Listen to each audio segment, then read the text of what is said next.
नमस्कार दोस्तों, आप सुन रहे हैं विश्वनाथ ताम्रकार को, सहायक प्राध्यापक कंप्यूटर साइंस डिपार्टमेंट, संत गुरु घासीदास शासकीय स्नातकोत्तर महाविद्यालय कुरुद।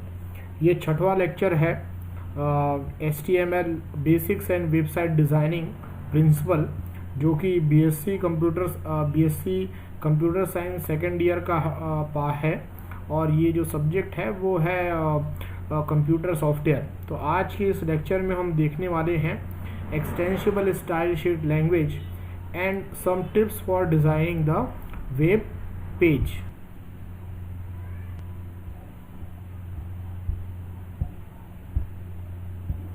तो यहाँ पर हम देख पा रहे हैं, तो XML जो होता है, XML में जो टैग्स डिफाइन होते हैं उसका कोई प्री डिफाइंड मीनिंग नहीं होता।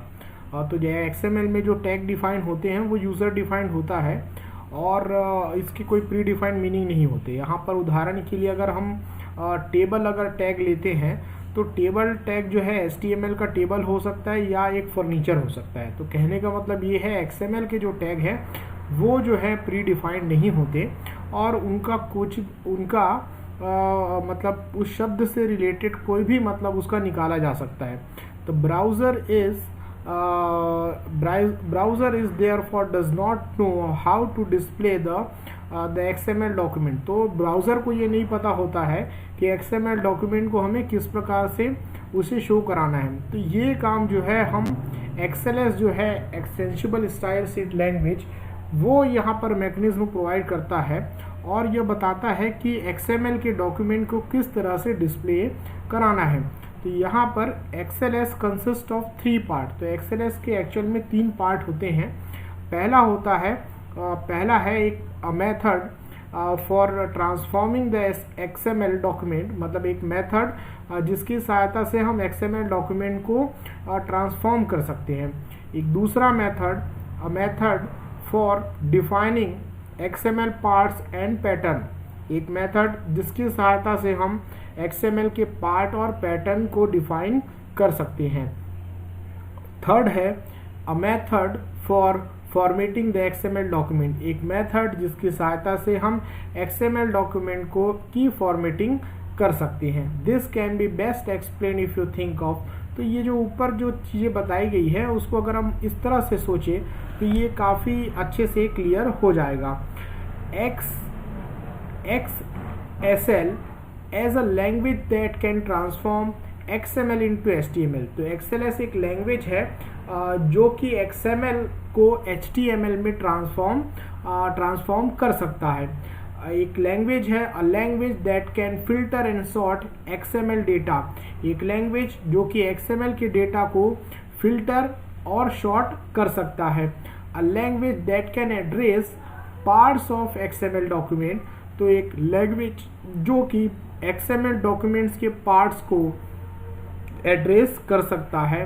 अ language that can format XML database on the data value, तो एक लैंग्वेज है जिसकी सहायता से XML डेटाबेस के डेटा वैल्यूज़ को फॉर्मेट किया जा सकता है, जैसे कि निगेटिव नंबर को रेड में शो करना, निगेटिव नंबर को रेड में शो करना और बाकी को ग्रीन में शो करना, कुछ इस तरह से। A language that can output XML data to different devices such as screen, paper और वॉइस। तो एक लैंग्वेज है जिसकी सहायता से XML के जो डेटा हैं उन्हें डिफरेंट डिवाइसेस में आउटपुट किया जा सकता है। ये हमने देखा XLS क्या है, extensible style sheet for XML के लिए एक स्टाइल शीट का काम करता है, जिसकी सहायता से जो XML डॉक्यूमेंट है उसे कैसे डिस्प्ले कराना है, कैसे फॉर्मेट करना है और कैसे उनमें चीज़ों को डिफाइन करना है, वो जो है ये हम XLS डॉक्यूमेंट के थ्रू करते हैं। क्योंकि XML के जो टैग होते हैं वो कोई भी प्री डिफाइंड नहीं होते हैं। तो नेक्स्ट हम आगे बढ़ते हैं, some tips for designing the web page. तो वेब पेज डिज़ाइनिंग के लिए कुछ टिप्स, यहाँ पर कुछ बेसिक चीज़ें बताई जा रही है।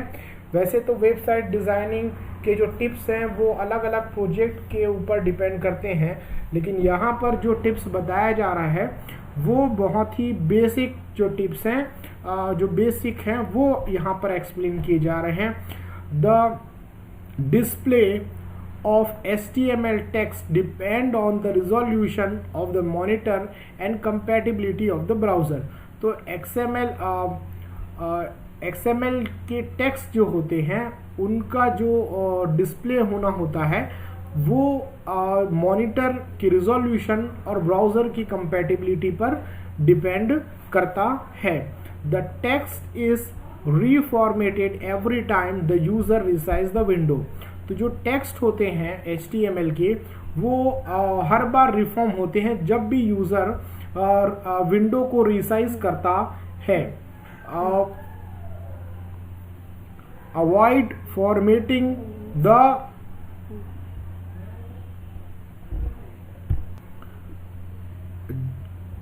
HTML जो एडिटर्स होते हैं जिसमें हम HTML पेज क्रिएट कर रहे होते हैं, तो वहाँ पर हमें जो एम्प्टी लाइन और स्पेस जो टेक्स्ट के बीच में डालते हैं तो वो हमें जो है वो हमें अवॉइड करना चाहिए।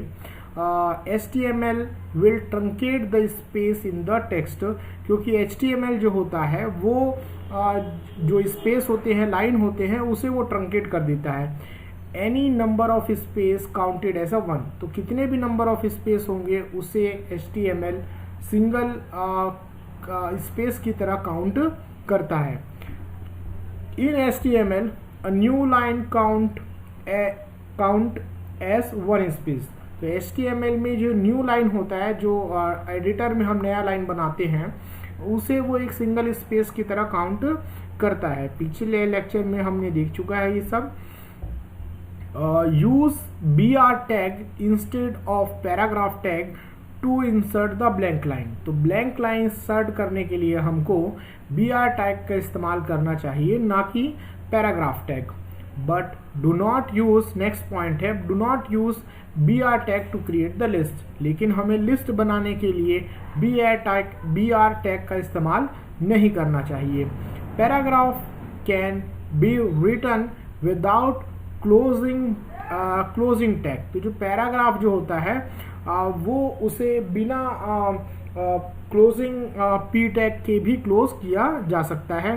Do not relay on it, the next version of HTML will not allow it. तो इस पे आपको ध्यान देने की ज़रूरत नहीं है। HTML automatically add extra blank line before and after some elements like before and after paragraph and before and after heading।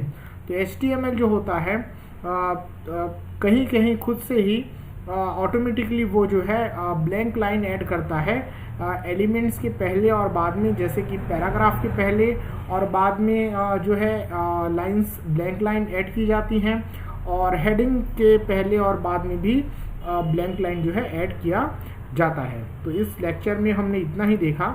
Next lecture में हम HTML डॉक्यूमेंट स्ट्रक्चर के बारे में देखेंगे। Thank you very much for watching this video.